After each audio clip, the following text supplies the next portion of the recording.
학생부 종합 전형 면접관이 좋아하는 합격 답변 구조는 어떻게 될까? 안녕하세요. 학생의 입장에서 학생을 위한 정보만을 드리고 싶은 진로 탐색소입니다. 방문해주셔서 감사합니다.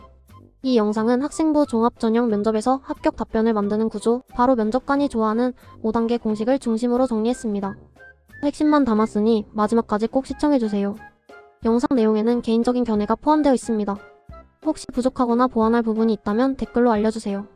여러분의 피드백이 이 채널을 성장시킵니다. 면접 준비하면서 이런 고민 많으시죠? 무엇부터 말해야 하지?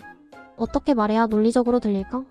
오늘은 바로 그 해답인 계기 탐구 깨달음 확장 진로 공식을 알려드리겠습니다. 이 구조 하나만 익혀도 어떤 전공 면접이든 설득력 있는 답변이 가능합니다. 특히 학생부 기반 면접에서 가장 강력한 구조입니다. 많은 학생들이 이렇게 말하죠. 재미있어서 관심이 생겼고 활동하다 보니 진로를 정했어요. 이런 답변은 솔직하지만 7080점 수준입니다. 이유는 간단합니다. 무엇을 했는지는 보이지만 어떻게 생각하고 성장했는지가 보이지 않기 때문입니다. 면접관은 경험 자체보다 이 학생이 어떤 생각을 했고 어떤 질문을 품었으며 그 경험을 통해 어떻게 성장했는가를 보고 싶어 합니다. 그래서 우리는 단순 경험이 아니라 사고의 과정을 보여줘야 합니다. 그 핵심이 바로 계기 탐구 깨달음 확장 진로입니다. 관련된 내용이 생활기록부에 잘 기록되어 있는지 지금 바로 찾아보시기 바랍니다. 5단계 구조 구체적으로 정리해보겠습니다. 첫 번째 계기입니다. 관심이 생긴 출발점입니다. 재미있었다보다는 왜 흥미를 느꼈는지 이유를 포함하세요. 두 번째 탐구입니다. 관심을 행동으로 옮긴 단계입니다. 실험, 동아리, 프로젝트 등에서 문제를 해결하기 위해 시도한 과정을 구체적으로 말하면 좋습니다. 세 번째 깨달음입니다. 탐구를 통해 배운 개념, 원리, 생각의 변화입니다. 무엇을 배웠는가? 를 한 문장으로 정리하세요. 네 번째 확장입니다. 배움이 멈추지 않고 넓어진 부분입니다. 책, 기사, 추가 프로젝트 등 탐구의 확장성을 보여주면 평가가 높아집니다. 다섯 번째 진로 접근 목표입니다. 앞의 경험이 전공 선택에 어떻게 영향을 주었는지, 그리고 앞으로 어떤 방향으로 발전하고 싶은지를 마무리로 제시하세요. 이 5단계가 자연스럽게 연결되면 면접관은 이렇게 평가합니다. 이 학생은 경험이 아니라 탐구를 했구나. 생각이 깊고 전공 적합성이 높다. 이렇게 판단하실 겁니다. 건축학과 합격생 예시로 한번 접근해보겠습니다. 학교 주변의 낡은 건물을 보면서 같은 공간이라도 설계 방식에 따라 사람의 경험이 달라질 수 있다는 점에 흥미를 느끼며 건축에 관심을 갖게 되었습니다. 이후 미술 시간에 건축 모형 제작 활동을 하며 구조적 안정성과 디자인의 균형을 고려해야 한다는 것을 배웠습니다. 2학년 때 동아리에서 태양광 발전을 활용한 친환경 건물 모형을 설계하면서 건축이 단순한 미적 창조가 아니라 에너지 효율과 안전성, 공간 활용이 결합된 융합 학문이라는 점을 깨달았습니다. 이후 현대 건축가들의 친환경 건축 사례를 조사하며 지속가능한 도시와 지역사회를 위한 건축의 역할을 구체적으로 이해하게 되었습니다.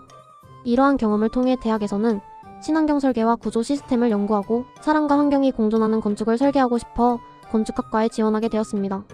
전공적 합성 측면에서 보면 건축 원리를 이해했고, 탐구력 측면에서 보면 모형 제작도 해보고 사례 비교한 노력을 볼 것이고, 인성 및 가치관 측면에서 보면 건축을 통한 공존과 지속 가능성이 모두 드러난다고 판단했습니다. 이해되시나요? 다음으로 교육학과 합격생 예시로 한번 접근해보겠습니다. 1학년 봉사활동 시간에 학습이 어려운 초등학생을 도우면서 가르치는 방식에 따라 아이들의 이해도가 달라진다는 점에 흥미를 느꼈습니다. 이후 수업 시간에 학습 동기 이론에 대해 배우며 학생의 참여를 이끌어내는 수업 구조의 중요성을 깨달았습니다. 2학년 때는 또래 멘토링 프로그램에 참여해 학습법을 함께 고민했는데 같은 내용을 다르게 설명할 때 학생들의 집중도가 달라지는 것을 직접 경험했습니다.